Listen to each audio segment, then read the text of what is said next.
for another week and another episode of what? The Homos Talk Show right here on Verse TV. So without further ado, ladies and gentlemen, we got to find out who we got in the building today because you know each and every week is a little bit different. So without further ado, it's your boy Troy Weeks Music here in my Fashion Over Fit. You already know how we do it. We're going to pass it along to see who else we got in the building today.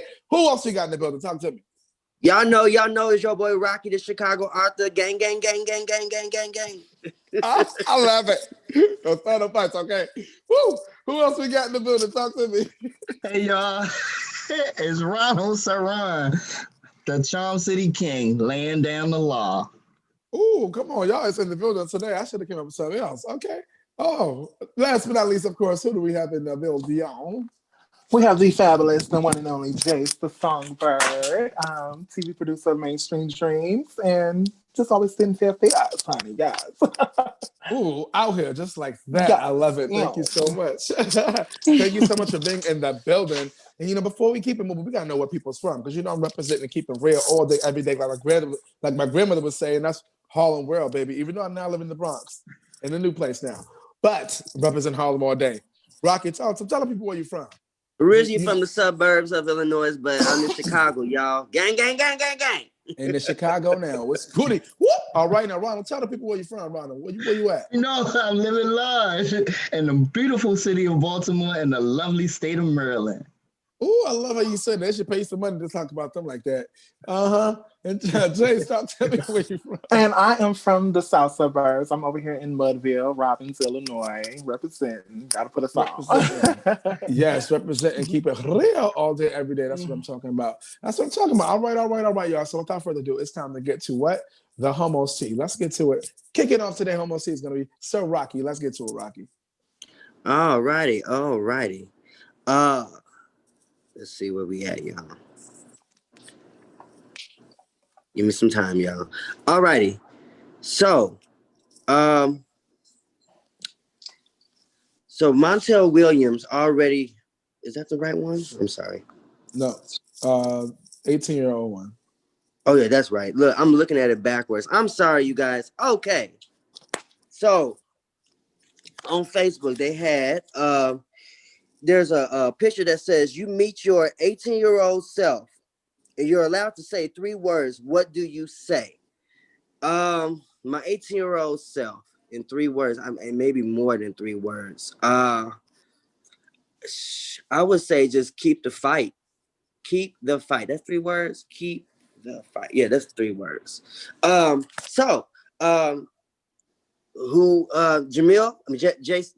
Jace, go ahead. Tell me what you would tell your 18-year-old self. And I say this with humbleness, but you're a bad bitch. Okay, you're a bad bitch. Okay. Troy, yes. What would you say? I would tell my 18-year-old self, be a boss. Because at the end of the day, if I was the boss I was then, I am now, baby, I would have, alleviated a lot of things in my life. Yes. Be the boss. Yes, that's it. Yes, that's what I said. 18-year-old self, be a boss. All right now. Ron, what would you say? What would you tell your 18-year-old self in 3 words? You are everything. You are everything. Ooh. And everything is you. I'm not bad. Nothing wrong with that. Total left. All right, you guys. All right. Hold on. So, okay. So, the next topic, you guys, we're going to be talking about Montel Williams. Okay. Y'all remember he was a host back in the day. Montel Williams already addressed that he and Vice President-elect Kamala Harris dated 20 years ago. And in the article, Montel Williams stated that he wonders if such questions would have been asked about a male candidate. Why does society pry into the private lives of women? But what must occur to make such prying stop? What can we, the public, do to bring such female-specific prying to end? Okay, so I don't know. It's always it's a double standard because I don't know. I guess with men I guess they're not so concerned about their dating life and their background. So but with women I guess it's a way to kind of pull them back and find some dirt on them or whatever. I don't know. Is people are messy and they like to do more. I believe they like to do that towards women a little more. I don't know if that makes sense, you guys. So hold on. And then the other question: what does society? Why does society pry into private lives of women? I think I answered that one. What can we, the public, do to bring such female specific prying to end? Mind our business. I always say mind our business. Mind the business that pay you. I mean, because people have they had lives before they became, the elect whatever. We all have lives. We are humans. So why does it matter? Just mind our business. So Ron, I'll throw that to you. So what do you think that we should do? Why do we put so much focus on women and them dating, and then how do we stop the prying and trying to get too much in their business? It's those motherfucking isms. That classism that says man rule, and then comes the woman. I just feel like it's like you said, mind your fucking business. It was 20 years ago. It's not presently relevant right now, but they have to try and make something relevant to try and put a damper on it. But damn, they picked a beautiful person to do it with, because I don't have no qualms with Montel.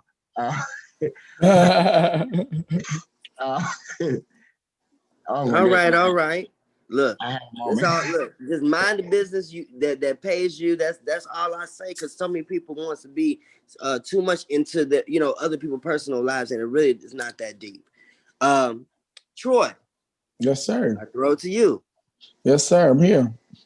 I feel like when it comes to society pride and the private lives of women, that's not going to ever change, because it's the way the forefathers built this thing. It's forefathers and there ain't no sisters involved. So it's clearly it's a man's world to most people in society's eyes. So that's not going to ever stop. Anytime a woman's trying to reach a level of success where it should be where a man should be like a career of a man, and then going toe and toe with them, it's going to always be some pushback. So that's not going to stop. I think what must occur to make it stop, keep doing what they're doing. Keep being the first and the breaking the first to the next to the second to the third. Because at that point, it's going like, this is old. We did this before. So I talk about something else. Unless somebody's like, oh, that's maybe more, that may be fat or on the heavier side. You always want to talk about their weight. Girl, talk about something else. We already been there. We done that. We already know that story. Keep doing what y'all doing. And I said, what can the public do to bring an end to prying? The only way you could probably do it as a public is if you guys get a law, get some kind of petition signed to get a law in place to stop it. To me, that's the only way I see something like that stopping, and the public being able to help. You want to help? Get some petition signed, get some people's name on the list, get a law created that can stop it. Boom, just like that. That's my opinion, Marky. All right. Go ahead, Troy. Jace. Give it to us. Give me the questions one more time, because I love y'all thoughts, and that's taking my train up. Thought of it. So give me the questions one more time. So the question is, why does society pry into the private lives of women, and what must occur to make such prying stop? What can we, the public, do to bring female-specific prying to an end? I think, I might be jumping ahead of myself. I really think that we are so interested in the women's, like getting into their lives, because let's be honest, with everything being the first, it's like, okay, what do we know about you? Or, and so I think that's what makes people so nosy to want to know what's going on, because we get into men's business too. It's just not as magnified, but let's just look at the first term of Donald Trump when I guess that's kind of gonna contradict my situation because they was trying to make sure Hillary didn't even touch the podium, but we was in his business too, and we was trying to find out things. But I feel like it's just more so magnified, and we pushing it to the front because a lot of times, look how long it took for women to start voting. Look how long it took for women to start being in the working in the field. So I think that's why we just find it like natural human nature. We're just nosy, but especially with something new is being presented to us, we want to know like what's going on. And let's be honest, we love tea, we love dirt, we love what's going on. Honestly, what can we do to stop that is, which to kind of piggyback off what Troy was saying about how we need to mind our own business and things of that nature. Or, I'm sorry, it's a man's world. We do need to stop separating the two, because what's the difference? If this woman can do it, why is it that the man, the man can't, or or whatever? That's going to be a whole nother conversation. I can go deep into that, but I think we just have to really learn to stop separating the two. Like, if a man can do it, a woman can too, in certain aspects. Let's be honest, though. But I feel like with politicians and things, because I'm not that deep into it, but I feel like I would love to see a woman president, or But I think what we can do to help stop that is stop separating the two, and let it be just an open playing field. Like, we have to be open to it, because something else, I'm sorry, I don't want to go too long. It's been too long for us to not really open that door. Like, we can't blame what our ancestors did. Like, we have to take it down because it's us now. So let's open that door and make change with that. I like that. All right. I like that answer. Okay. So, next topic. Ready to go? Ready for me? Are you ready for me? Yes, ready for the next topic. So before I move on, that last topic was from page6.com, just so you guys know. And so this topic is from eonline.com, and we call this the Happily Ever After. Erin is an Adrienne Bailon fan, particularly because she's one of the 1983 babies, making her name a positive, successful name. Shout out to you, Erin. I see you dancing.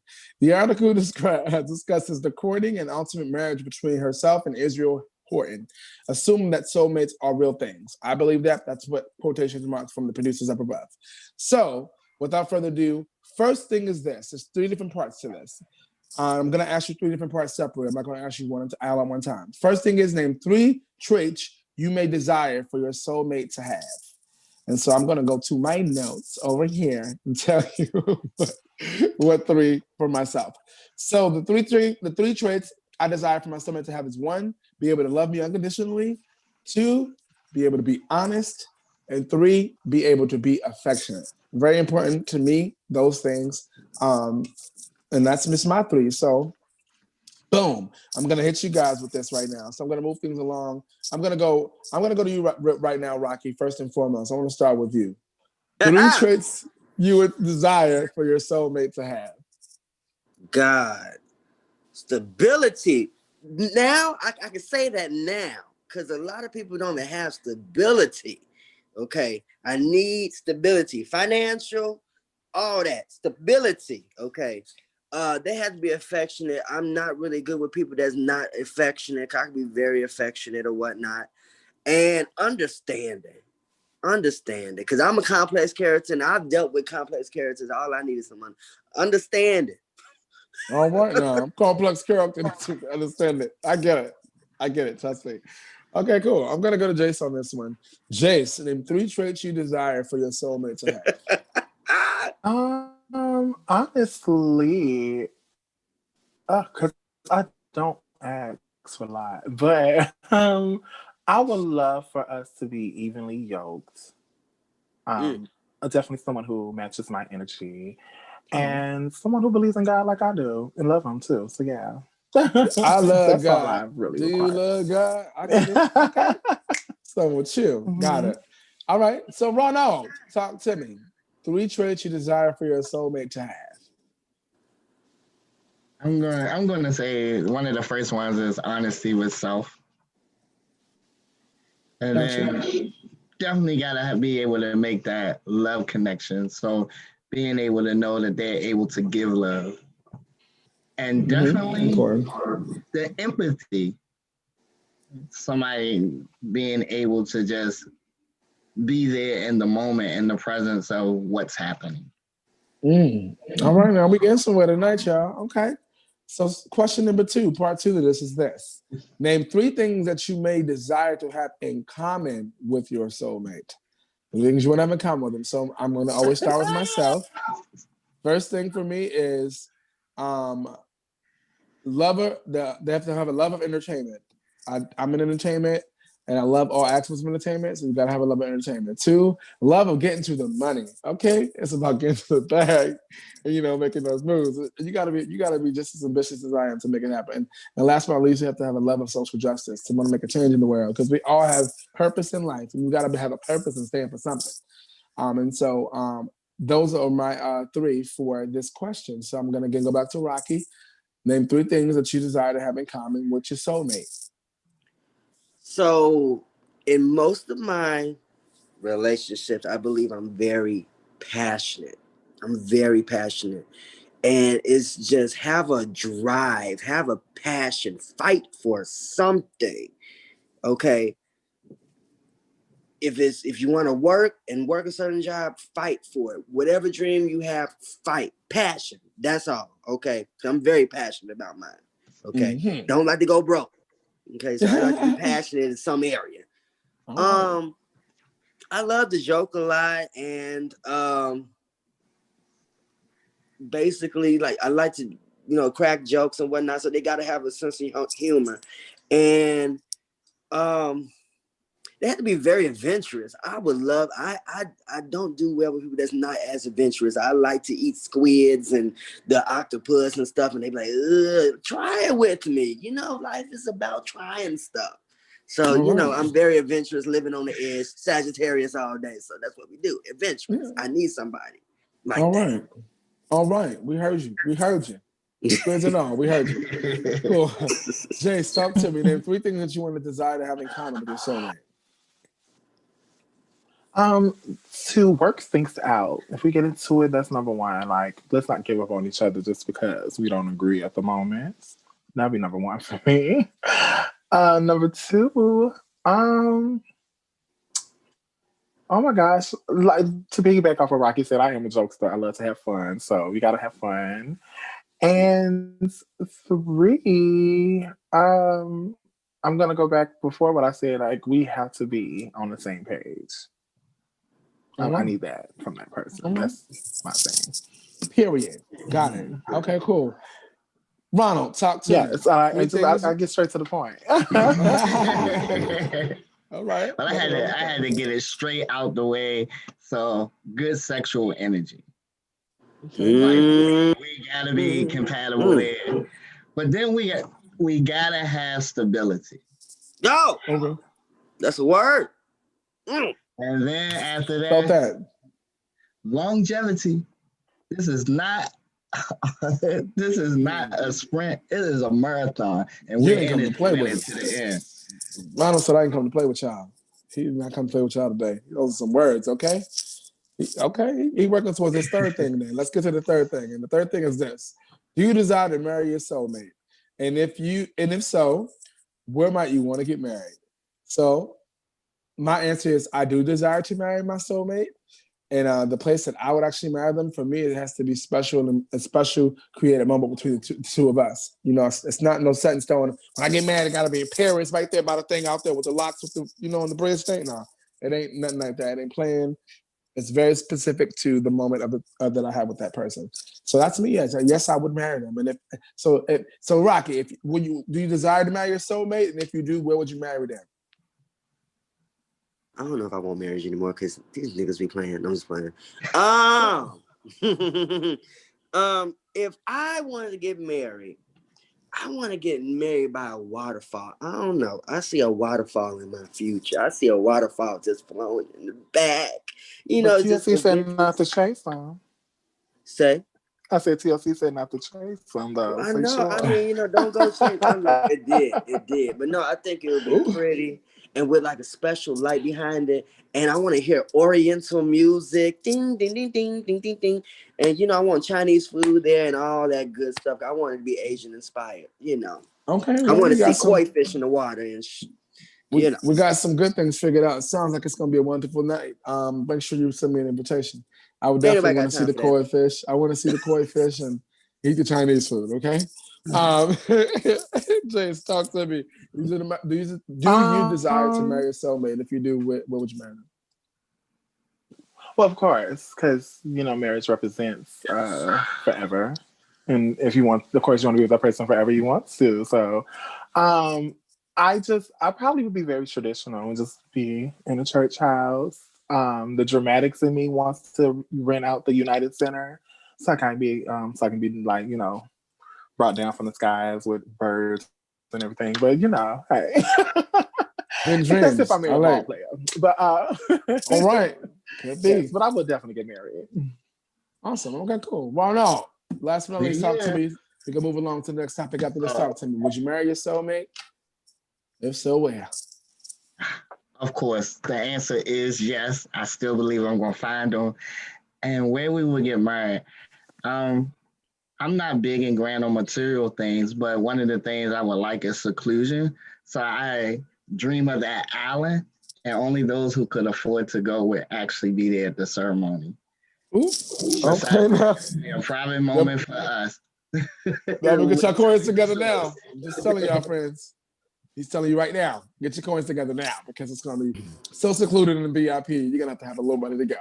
See, all right, now. After they paid for it, they ain't going to want to talk about it, no matter how bad it was. Ooh, okay, you're trying to have protection. Okay. So we have one more topic left in our homos tea for today, and it's going to be by Sir Rocky. Rocky, let's get to it. All right. So, according to Pink News, okay, they was talking about Lil Nas. Lil Nas is the hot topic in this bitch. Okay, look. So, Lil Nas and Tops, okay. So, Lil Nas, I guess he was talking about there's this new song called it's called Holiday. I'm sorry. It's called Holiday. One of the verses is, I might bottom on the low, but I top shit. Okay. And the article is trying to pin him as a bottom because he says, I bottom on the low. Okay. Aaron loves the openly gay music and is gaining a lot of popularity. Okay. Mm-hmm. So who do you think will need to be the target audience for an openly homosexual artist to reach consistent mainstream success? Okay. And then what so is basically asking, what do we think about who would be the people that would help bring gay music to, or LGBTQ the target audience mainstream? Mm-hmm. Okay. I think it's kind of self-explanatory, and having the LGBTQ just back up their own people. But also, I noticed that I'm okay. Let me just say it like it is. Maybe the Caucasian audience, because a lot of like the pop music's been crossed over. Like you listen to the Nicki Minaj, they first was popular with the Black community, and they crossed over to like the other cultures and pop culture and all this other stuff. So they so they start off here with us, and then they kind of cross over. So people that listen to a lot of the rock, pop, the mixture of the techno sound, that type of music, wherever the music's playing today, those are the people that needs to back up or probably bring the mainstream music. When he started off with Old Town Road, it was a lot of just not Black people, but it was a lot of other cultures really into Old Town Road. And that's not just because Miley Cyrus' father was on the song, but it was a very catchy song, but it was for everybody. But it really made it big in the pop culture scene, where you have other nationalities that like more of that music. Yes, Billy Ray Cyrus is his name. Thank you, Aaron, because I forgot the guy's name, but yeah. So Ron, what do you think?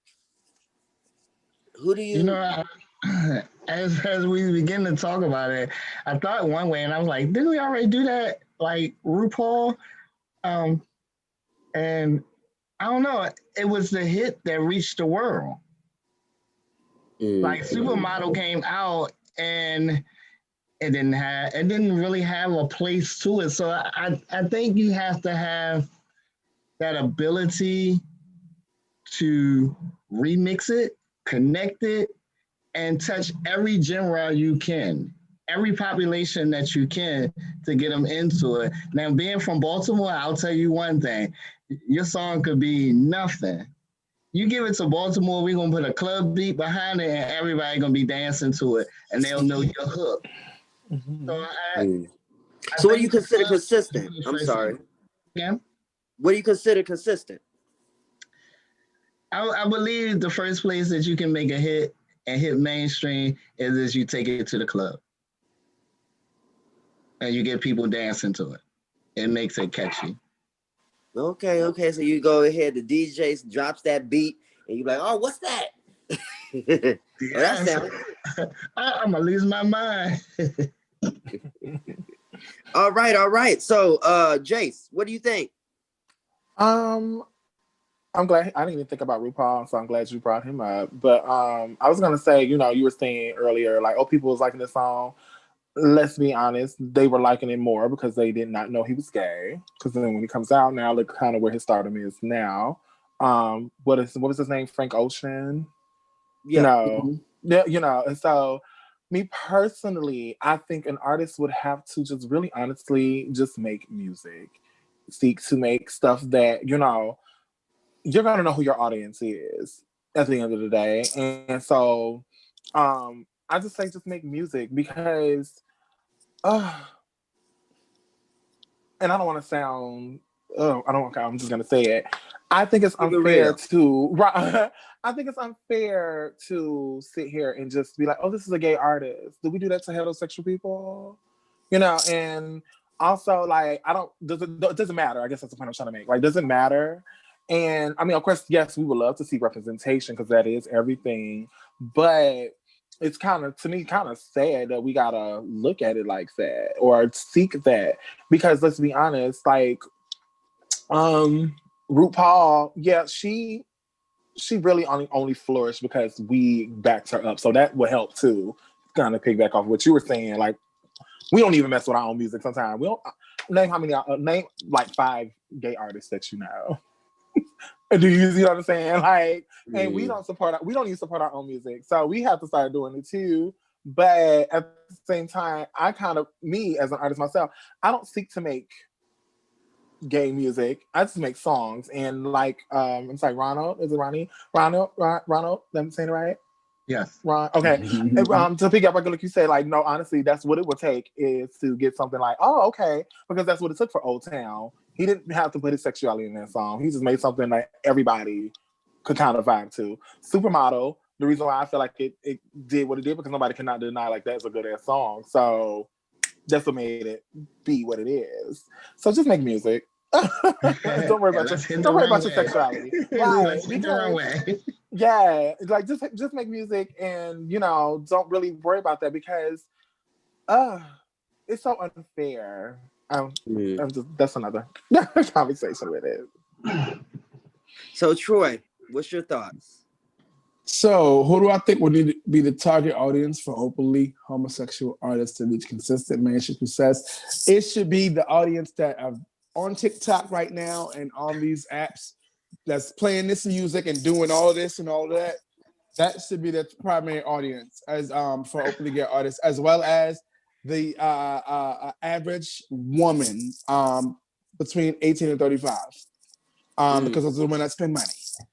So yes, so I'm gonna say those younger millennials or right below millennials that are on TikTok and driving up people's views and making people instant TikTok famous and all that. That audience and women 18 and 35, because they're gonna support if you get their eye right now, especially with all the housewives and all that kind of stuff. Gen X, thank you. The Gen X, they'll be the ones to Gen Z. Which one is it? Gen Z, got it. Okay. Gen Z. Troy still got that fashion sense in it. They're the ones I'm trying to figure it out. They're the ones that, you know what I'm saying, that are actually out here and making these moves to make artists and people's, you know, success happen. So that's my question. That's part one of mine. Go ahead. I'm sorry. I might be talking too long. Go ahead. Go ahead. So yeah. So let me go back. So then the other question was, so the part where he's saying I might be a bottom on the low, but I top shit. What do y'all think about that? What is he really trying to say? Because according to the article, they just went off of the fact that he said bottom and then, oh, he a bottom. So for me, I think that really he's trying to say that, hell, I do what the fuck I want to do. I may be vert. I mean, he's not really saying it, but then, you know, the people like us, we be like, oh, well, maybe he's saying he's verse. So Ron, what do you think? Wouldn't it be amazing if it don't have anything to do about which position he take? I would love to meet him and ask him, but I think the line is so catchy. I'm getting ready to start using it. Think that I'm a bottom. Think that I'm a top. I like the way that at the end of it, he says, I top shit. So like for me, that's the catcher right there that like, no matter how much I go down, I always come out on top. And that was real. So I didn't look at him sexually position wise on what he was saying with it, but I looked at the lyric and just took it to a whole new place. All right now. Okay. Wait, what if he's a power bottom? That's something else. Oh my God. That just came out of nowhere. That's my soulmate. It just came out of nowhere. You know, I blame Aaron because Aaron always think outside of the box. He always think outside of the box. So I'm like, well, what if he's a power bottom? Because what if he's riding a pony and he's like still taking control? But anyways, all right, Isn't Jace, that what you want? Go ahead, Jace, and go ahead, give it to me. Give it to me straight. I want to say that because, you know, I write lyrics too, so sometimes I will say something that is, or, you know, you think or whatever. And I just wanted to kind of like point out, you know how he dressed like Nicki Minaj and he just got so toe up about it and things of that nature. But it was like, okay, that might have made him feel low, but look, bitch, I'm back on top again. I'm still doing, you know, my old town thing. Like I'm back on topic. I'm back on this and this and that. I mean, and if he was that comfortable to label out his positions, which would make him a verse. Okay, cool, you know, but I really think it might have meant something even more deeper than him, you know, like a subliminal message that we're not getting because we taking it just literally from what we read. Yeah, of course, we're just taking that literally because of course we're gonna be like, oh girl, he's a bottom now. He might just, you know, been throwing some shade. You know, we like to throw shade too. So I don't think it was more. I don't know. I have to hear the song. So then that would really make me like dissect what he really was trying to say. I just hear this line. So of course, just hearing that, you know, the headliner of the conversation is just like, oh, okay, of course. But if I hear what came before it and after it, then I'll be like, oh, okay. So I'm gonna listen to what's the name of the song again? Holiday. It is called Holiday. Holiday. Okay, I'm gonna listen to it so I can really see what he was trying to say, or at least get my. Just put him on mainstream, right? Okay. I'm gonna give my 2 cents real fast. Go ahead, Troy. And to end this all out, and, you know, wrap it up, and you guys can say what you want to in the end and be out of here on this part. But I feel like he's too smart of a boss to just blatantly talk about his position like that. Because you know why? A couple weeks ago, we were talking about him having an OnlyFans. So clearly, his OnlyFans is probably scooted up to the top at this point. Because now people are going to run and want to know, is he not? Is he going to say something about it? Is he going to do something that's going to imply? So, smart man. Get your OnlyFans up, because we were talking about a couple weeks ago. You was doing OnlyFans, so to me, it's just the point to get you to go to his OnlyFans. I don't think he's really smart enough to be telling you his business and what he was doing in the bedroom. I just think it was more of implied to get to the money. Yeah, that's how I feel about that. Rocky, if you want to wrap it on up and close it on out with this topic, we could just wrap this part up. Talk to us. All right. So with that being said. So we was talking about Lil Nas saying that I might bottom on the low, but I top shit. everybody had gave their views about what they believe the meaning is, and then also explaining what had their thoughts regarding. Hold on, I'm sorry. I get tangled up in words. Trying to make sure I say this right. Who would be the best audience to support LGBTQ music? Okay. And so everybody basically came together and said basically, the LGBTQ, the TikTok kids, they savage. I don't know how to do it. But yeah, you know how they do it in these streets or whatnot. But hey, different strokes for different folks, like I always say. Yes. So, ladies and gentlemen, if you guys tune into our Homos Tea, thank you so much. If it's your first time here, don't let it be your last time here. Please press the subscribe button. Please make sure you like and comment as well. Just to let you know if you want to comment on what we're talking about, just to give you what we did. We're going to just wrap and rewind just a little bit. So we started with our T for a key. And it was the image that we saw. And basically the image said, you meet your 18-year-old self. You're allowed to say 3 words. What do you say? We want to know your 3 words. What would you say? Secondly, we talked about, I don't know if we said this, but we're going to say it now. Aaron's 3 words were forward, brighter, ahead. We might have missed that before, but those were Aaron's 3 words, just in case you missed it.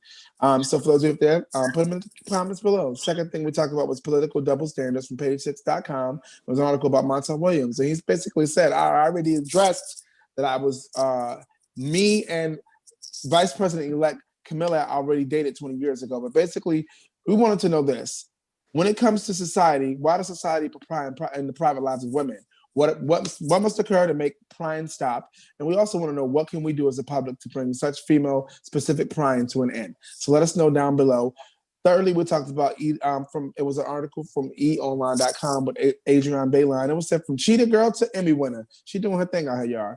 So we were talking about her, being married to Israel Houghton and having her soulmate. And so we were talking about soulmates. So 3 things we talked about soulmates. 1, name 3 traits you desired for your soulmate to have. Those are the first things. Second thing was 3 things that you desire to have in common with your soulmate. And the third thing was, do you desire to marry your soulmate? And if you do, we want to know where you want to get married at. Please, down in the comments below. And last but not least, Camilla. Sorry, I always say it wrong. I talk fast. Camilla Harris.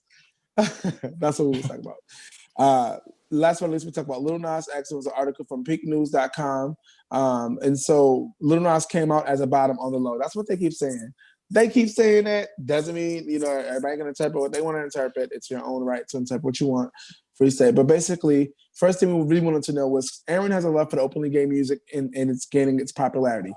What do you think, who do you think will need to be the target audience for an openly homosexual artist to reach consistent mainstream success? So please, we definitely want to know what you guys think in the comments. Will let us know that. It's very important. We want to know what you guys think.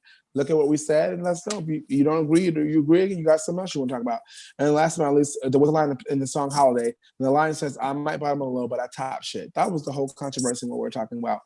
Pink News, the article really stressed the lies, was revealing he's a bottom, but we want to know what you guys think. So ladies and gentlemen, that was the Homos Tea for today. Like, comment, subscribe. Please follow us on most of the platforms out there you can. We already up to episode 80 now, probably almost. I'm not about to be.